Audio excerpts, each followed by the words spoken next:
Hello and welcome to PatioLanterns Short Stories. Désirée's Baby is a 1893 short story by the American writer Kate Chopin. All PatioLanterns books are in the public domain. As the day was pleasant, Madame Valmont drove over to L'Abri to see Désirée and the baby. It made her laugh to think of Désirée with a baby. Why, it seemed but yesterday that Désirée was little more than a baby herself. When Monsieur, in riding through the gateway of Valmont, had found her lying asleep in the shadow of the big stone pillar, the little one awoke in his arms and began to cry for Dada. That was as much as she could do or say. Some people thought she might have strayed there of her own accord, for she was of the toddling age. The prevailing belief was that she had been purposely left by a party of Texans, whose canvas-covered wagon, late in the day, had crossed the ferry that Coton-Maze kept, just below the plantation. In time, Madame Valmont abandoned every speculation but the one that Désirée had been sent to her by a beneficent providence, to be the child of her affection, seeing that she was without child of the flesh. For the girl grew to be beautiful and gentle, affectionate and sincere, the idol of Valmont. It was no wonder, when she stood one day against the stone pillar in whose shadow she had lain asleep, 18 years before, that Armand Aubigny, riding by and seeing her there, had fallen in love with her. That was the way all the Aubignys fell in love, as if struck by a pistol shot. The wonder was that he had not loved her before, for he had known her since his father brought him home from Paris, a boy of 8 after his mother died there. The passion that awoke in him that day, when he saw her at the gate, swept along like an avalanche, or like a prairie fire, or like anything that drives headlong over all obstacles. Monsieur Valmont grew practical and wanted things well considered, that is, the girl's obscure origin. Armand looked into her eyes and did not care. He was reminded that she was nameless. What did it matter about a name when he could give her one of the oldest and proudest in Louisiana? He ordered the corbeille from Paris and contained himself with what patience he could until it arrived. Then they were married. Madame Valmont had not seen Désirée and the baby for 4 weeks. When she reached L'Abri, she shuddered at the first sight of it, as she always did. It was a sad-looking place, which for many years had not known the gentle presence of a mistress, old Monsieur Aubigny having married and buried his wife in France, and she having loved her own land too well ever to leave it. The roof came down steep and black like a cowl, reaching out beyond the wide galleries that encircled the yellow stuccoed house. Big solemn oaks grew close to it, and their thick-leaved, far-reaching branches shadowed it like a pool. Young Aubigny's rule was a strict one too, and under it his Negroes had forgotten how to be gay, as they had been during the old master's easy-going and indulgent lifetime. The young mother was recovering slowly and lay full length in her soft white muslins and laces upon a couch.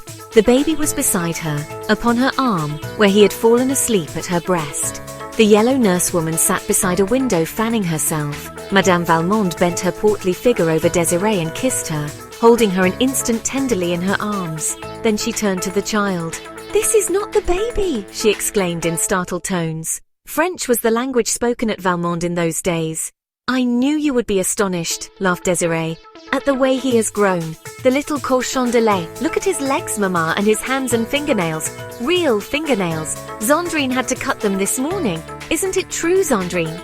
The woman bowed her turbaned head majestically. "Merci, Madame." "And the way he cries," went on Désirée, "is deafening. Armand heard him the other day as far away as La Blanche's cabin." Madame Valmont had never removed her eyes from the child. She lifted it and walked with it over to the window that was lightest. She scanned the baby narrowly, then looked as searchingly at Zandrine, whose face was turned to gaze across the fields. "Yes, the child has grown, has changed," said Madame Valmont slowly, as she replaced it beside its mother. "What does Armand say?"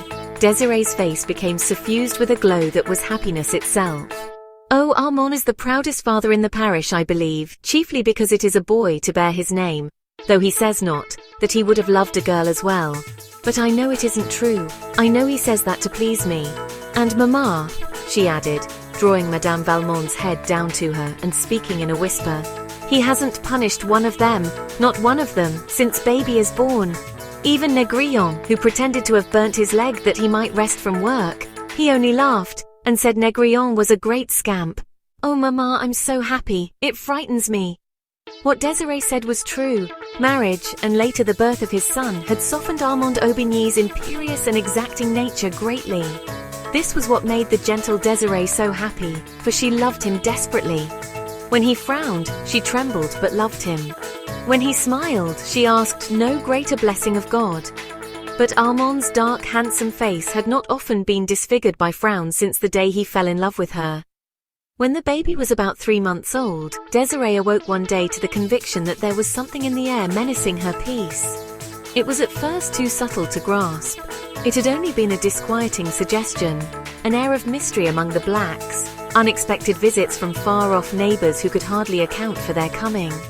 Then a strange, an awful change in her husband's manner, which she dared not ask him to explain.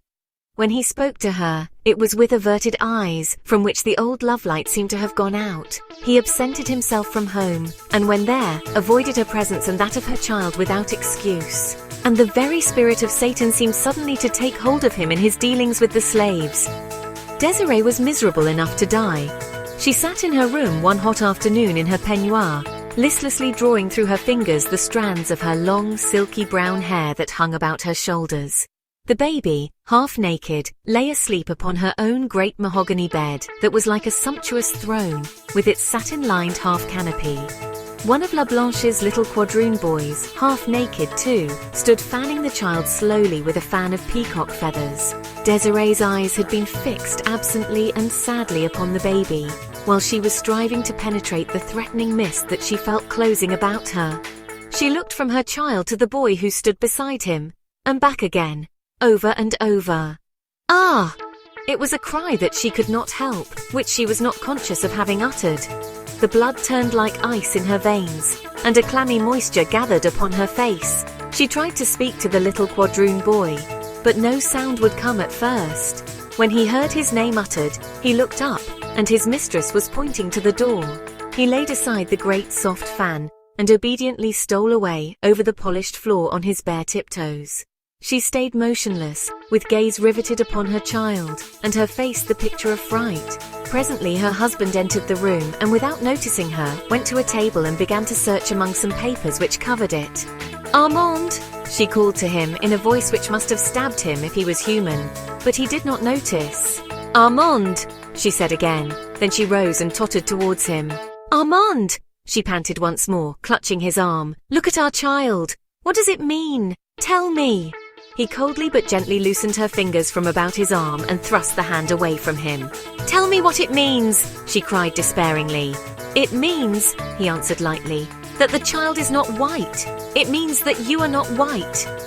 A quick conception of all that this accusation meant for her nerved her with unwanted courage to deny it.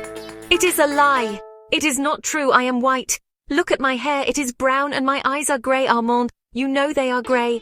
And my skin is fair," seizing his wrist. "Look at my hand, whiter than yours, Armand," she laughed hysterically. "As white as La Blanche's," he returned cruelly, and went away leaving her alone with their child. When she could hold a pen in her hand, she sent a despairing letter to Madame Valmond. "My mother, they tell me I am not white. Armand has told me I am not white. For God's sake, tell them it is not true. You must know it is not true. I shall die. I must die. I cannot be so unhappy and live." The answer that came was brief. "My own Désirée, come home to Valmond, back to your mother who loves you. Come with your child." When the letter reached Désirée, she went with it to her husband's study and laid it open upon the desk before which he sat. She was like a stone image, silent, white, motionless after she placed it there. In silence he ran his cold eyes over the written words. He said nothing. "Shall I go, Armand?" she asked in tones sharp with agonized suspense. "Yes, go." "Do you want me to go?" "Yes, I want you to go." He thought Almighty God had dealt cruelly and unjustly with him, and felt somehow that he was paying him back in kind when he stabbed thus into his wife's soul.